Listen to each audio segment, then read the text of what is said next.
Este 6 de xuño do 2026 con Roxín Roxal fixemos unha xeira con un trasfondo cultural importante para coñecer esa inmensidade que é a cultura galega, que aqueles galeguistas da xeneración Nós, plural e maxestático, representaban con unha árbore, fondas raíces. Nesas raíces están as orixes e radica a orixinalidade que busca a luz, que busca o futuro. É unha xeira que atravesando o Ulla, as terras do Deza, as terras xa do Carballiño, presididas pola Martiñá, levounos ao mosteiro de Oseira, que é unha antoloxía da historia cultural,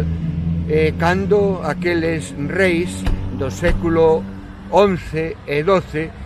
vinculaban o seu imperio á cristiandade e fixeron do Santiago matamoros e mataindios, que hai que pedir disculpas, e aí o gran mosteiro de Oseira para entender a importancia do Císter e de Alfonso VII o emperador, que con discípulos de San Bernardo foi creando isto que ao cabo do tempo pasa polo gótico, polo renacemento e un barroco esplendoroso até a desamortización de 1835, que a inicios do século XX levou aquela masacre cando os paisanos non deixaban sacar as reliquias e non deixaban sacar o baldaquino da igrexa de Oseira. Ali quedaron 7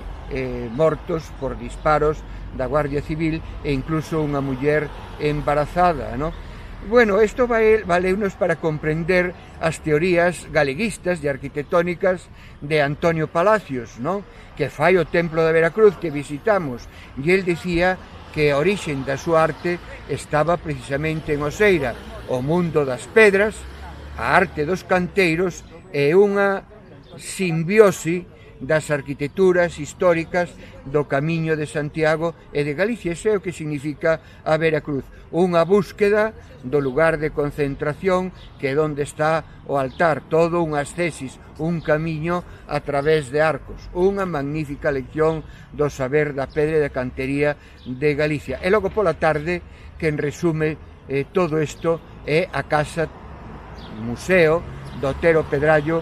a casa grande de Cima de Vila en Trasalba, non? O lugar preferido, o mundo da aldea de Don Ramón, na que el se inspira para facer esa literatura tan espesa. O que decía Antonio Palacios, da arte dos canteiros, o Pórtico da Gloria, e Otero Pedrallo desa literatura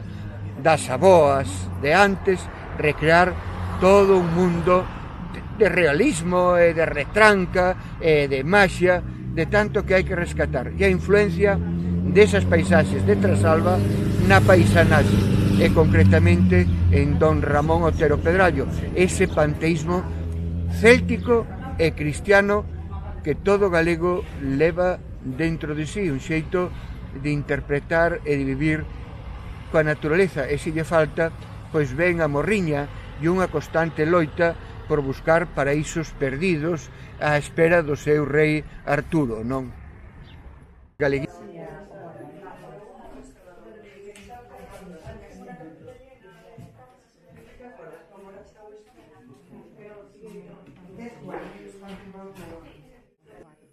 No creo que coñezca.